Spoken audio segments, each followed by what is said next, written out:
નમસ્તે મિત્રો. તો આજે આપણે વૈભવલક્ષ્મી વ્રત વિશે વાત કરીશું, તો તમે તેને અંત સુધી જરૂરથી નિહાળજો. આ વ્રત કંઈક આ રીતે કરવામાં આવે છે. આ વ્રત દર શુક્રવારે કરવામાં આવે છે. શુક્રવારે નાહી ધોઈ જય મા લક્ષ્મીના જાપ જપવા, સાંજે દીવાબત્તી કરી હાથ પગ ધોઈ પાટલો ઢાળીને પૂર્વ દિશામાં મુખ રાખીને બેસવું.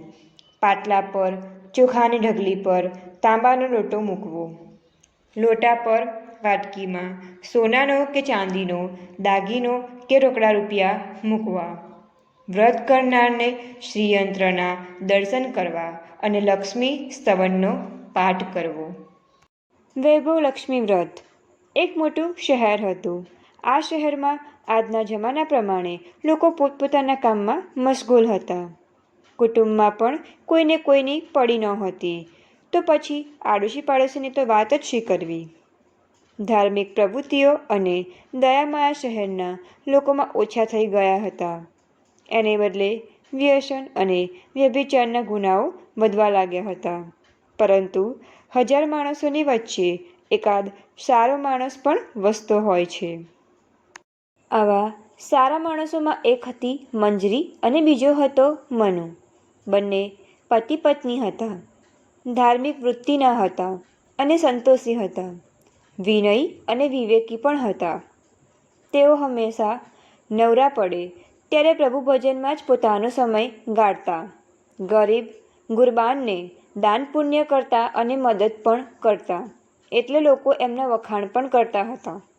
આમ એમના દિવસો આનંદમાં પસાર થઈ રહ્યા હતા અને સુખેથી પોતાનું જીવન જીવતા હતા.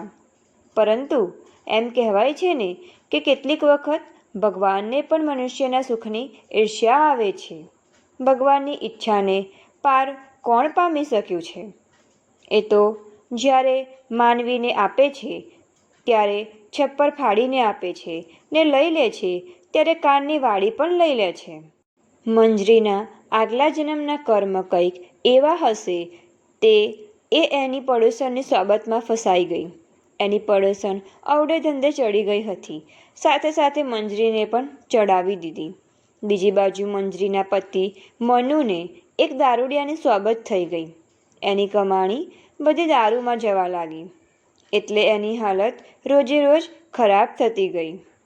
એક બાજુ મંજરી કમાણી કરવા લાગી અને બીજી બાજુ મનુ ખોવા લાગ્યો. ખાવા પીવામાં તો વાંધો આવ્યો નહીં, પણ પોતાની પોલ બહાર ન પડે એટલા માટે દારૂ પીવા મનુ જેમ જેમ મંજરી પાસે એના દાગીના માગતો ગયો એમ એમ મંજરી એને દાગીના આપતી ગઈ. જે ઘરમાં એક દિવસ ભગવાનનું નામ લેવાતું અને દાન પુણ્ય કરવામાં આવતું, એ જ ઘરમાં આજે દરિદ્રતા અને ભૂખમરા જેવી સ્થિતિ ફેલાઈ ગઈ. કારણ કે જેમ જેમ મંજરીનું રૂપ પણ ઓછું થતું ગયું તેમ તેમ એની આવક પણ ઘટતી ગઈ. એક ટંક ભોજનના પણ સાંસા પડવા માંડ્યા અને મંજરી મનુને અને મનુ મંજરીને એમ એકબીજાને ભાંડવા લાગ્યા. પણ મંજરી સમજુ હતી. એ એક દિવસ વિચાર કરતી બેઠી હતી કે મારા કોઈ ગયા જન્મના કર્મને લીધે હું લપસી પડી, પરંતુ મારે આવું કરવું જોઈતું નહોતું. સારું, ભૂલ્યા ત્યાંથી ફરી ઘણું. દુઃખ પછી સુખ ફરી આવવાનું જ છે. એટલે મારે હવે ભગવાન ઉપર શ્રદ્ધા રાખીને પ્રભુ ભક્તિમાં દિલ જોડવું જોઈએ. આમ મંજરી તો પોતાના અવડા માર્ગ ઉપરથી પાછી વળી ગઈ, પણ પોતાના રાત દિવસ ચિંતા થતી ગઈ કે અવડે માર્ગે ચડી ગયેલા પોતાના પતિને સવડે માર્ગે ચડાવવો કેમ? એ તો આખા દિવસમાં જે કંઈ થોડી ઘણી કમાણી કરતો હતો તે બધી દારૂમાં ઠાલવી દેતો હતો. રોજ રાતે સૂતી વખતે મંજરી ભગવાનનું નામ લઈને સૂતી અને લક્ષ્મીદેવની 5 માળાઓ પણ કરતી. એક દિવસની વાત છે. 5 માળાઓ કરીને અને લક્ષ્મીદેવનું નામ લઈને એ સૂતી અને અડધી રાત્રે એને સ્વપ્ન આવ્યું. સપનામાં એને સાક્ષાત લક્ષ્મીજી આવ્યા. પણ લક્ષ્મીજી એક ડોશીનું રૂપ ધરીને આવ્યા હતા, છતાં એમના મોઢા ઉપરનું તેજ અચતું રહેતું નહોતું. અરે માજી, આપ કોણ? આપની ઓળખાણ પડતી નથી. અરે મંજરી, તું મને ભૂલી ગઈ? કંઈ યાદ આવતું નહીં માજી.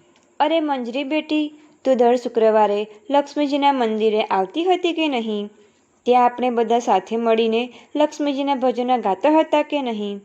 તું ભજનો ગવડાવતી હતી કે નહીં?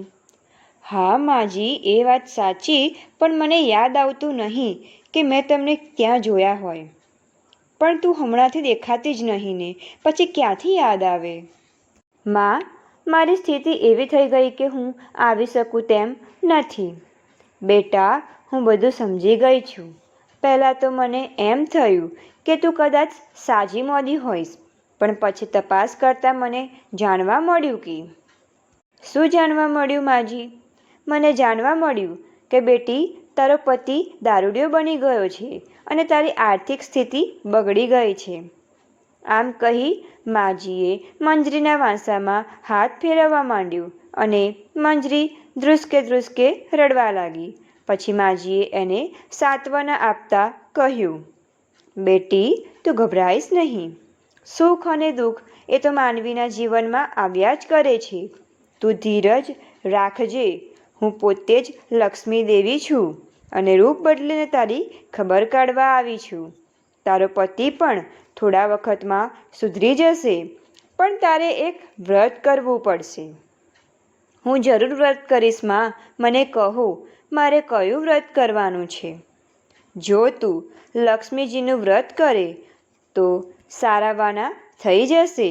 આ વ્રતને વૈભવ લક્ષ્મીનું વ્રત કહે છે. આ વ્રત કરનારના મનની તમામ આશા પૂરી થાય છે અને સુખ સંપત્તિ પાછી મળે છે. પણ માં, મારે આ વ્રત કેવી રીતે કરવું એ તો કહો. જો સાંભળ બેટી.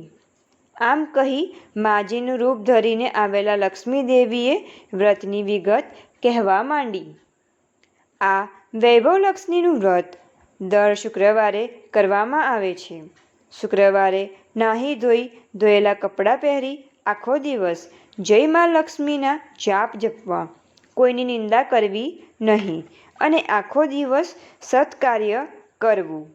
સાંજે દીવાબત્તી કરી હાથ પગ ધોઈ એક પાટલો ઢાળીને પૂર્વ દિશા સામે મોં રાખીને બેસવું. પાટલા ઉપર ધોયેલો રૂમાલ પાથરવો. આ રૂમાલ ઉપર ચોખાની નાની ઢગલી કરવી. આ ઢગલી ઉપર ચોખ્ખું પાણી ભરેલો ઉટકેલો તાંબાનો લોટો મૂકવો. લોટાની ઉપર એક નાનકડી વાટકી મૂકવી. આ વાટકીમાં એકાદ નાનકડો સોનાનો દાગીનો મૂકવો. સોનાનો દાગીનો ન હોય તો ચાંદીનો દાગીનો પણ ચાલે અને દાગીના ન હોય તો રોકડા રૂપિયાનો સિક્કો પણ ચાલે. પછી એની આગળ ઘીનો દીવો પ્રગટાવીને મૂકવો અને અગરબત્તી પણ મૂકવી. પછી આ વ્રત કરનારને શ્રીયંત્રના દર્શન કરવા ને પછી શ્રી લક્ષ્મી સ્તવનનો પાઠ કરવો. આ પાઠ આ મુજબ છે: લાલ કમળમાં રહેનારી, શોભા અપાવનારી, પ્રચંડ તેજ કિરણો ધરનારી, સંપૂર્ણપણે લાલ છે એવી રુધિરરંગી વસ્ત્રો ધારણ કરનારી, શ્રી વિષ્ણુ ભગવાનને પ્રિય એવી લક્ષ્મી મનને આનંદ આપે છે. પોતે વિષ્ણુ ભગવાનની પત્ની છે. પદ્મમાંથી જન્મેલી છે. અતિશય પૂજ્ય છે એવા હે લક્ષ્મી દેવી, મારું રક્ષણ કરો. ત્યારબાદ વાટકીમાં જે દાગીનો કે રૂપિયો હોય તેને હળદર, કંકુ અને ચોખા ચડાવીને એની પૂજા કરવી. તે વખતે લાલ રંગનું ફૂલ ચડાવવું અને સાંજે બનાવેલી કોઈ પણ ગળી વસ્તુ પ્રસાદમાં ધરાવવી. એવી કોઈ પણ વસ્તુ ન બનાવી હોય તો ગોળ અથવા સાકર પણ ચાલે. પછી આરતી ઉતારવી અને 11 વખત સાચા દિલથી જય મા લક્ષ્મી એમ બોલવું. ત્યાર પછી પ્રસાદ વહેંચવો. પછી વાટકીમાંનો દાગીનો કે રૂપિયો લઈ લેવો અને લોટામાંનું પાણી તુલસી ક્યારે રેડી દેવું. ચોખા જે ઢગલીમાં લીધા હોય તે પક્ષીને ચણમાં નાખી દેવા. આમ જો વિધિપૂર્વક આ વ્રત કરવામાં આવે તો જરૂર એનું ફળ મળે છે. માનવીના દુઃખ દૂર થાય છે અને ધનની રેલમછેલમ થાય છે. આ વ્રત 11 કે 21 શુક્રવાર પૂરા કરીને ઉજવવું. છેલ્લા શુક્રવારે આ બધી વિધિ ઉપરાંત નારિયેળ વધેરવું, ખીરનો પ્રસાદ ધરાવવું અને 7 કુંવારી અથવા તો સૌભાગ્યવતી બહેનોને કંકુ ચાંદલો કરી શ્રી વૈભવલક્ષ્મી વ્રતની એક ચોપડી ભેટ આપવી. આમ કહી ડોસીમાના સ્વરૂપે સ્વપ્નમાં આવેલા શ્રી લક્ષ્મીદેવી અંતર્ધ્યાન થઈ ગયા. અને મંજરીએ સવારમાં ઉઠતા વેત નક્કી કરી નાખ્યું કે મારે શ્રી વૈભવલક્ષ્મીનું વ્રત કરવું. પછીના શુક્રવારથી જ મંજરીએ આ વ્રત શરૂ કર્યું. 3 શુક્રવાર ગયા ત્યાં તો મંજરીના પતિ મનુની આંખ ઉઘડી ગઈ અને ધીમે ધીમે સુધરી ગયો. 7 શુક્રવાર પૂરા થયા ત્યાં તો એ હતો એવો જ એક સજ્જન માણસ બની ગયો અને 11 શુક્રવાર કરી મંજરીએ વ્રતનું ઉજવણું કર્યું. ત્યાં તો મંજરી હતી એવી સુખી થઈ ગઈ. મંજરીએ અને મનુને શ્રી લક્ષ્મીદેવી જેવા ફળ્યા એવા સૌને ફળજો અને સૌને સુખ શાંતિ આપજો. આવી જ વિડીયો જોવા માટે અમારી ચેનલને લાઇક, શેર, સબસ્ક્રાઈબ જરૂરથી કરો.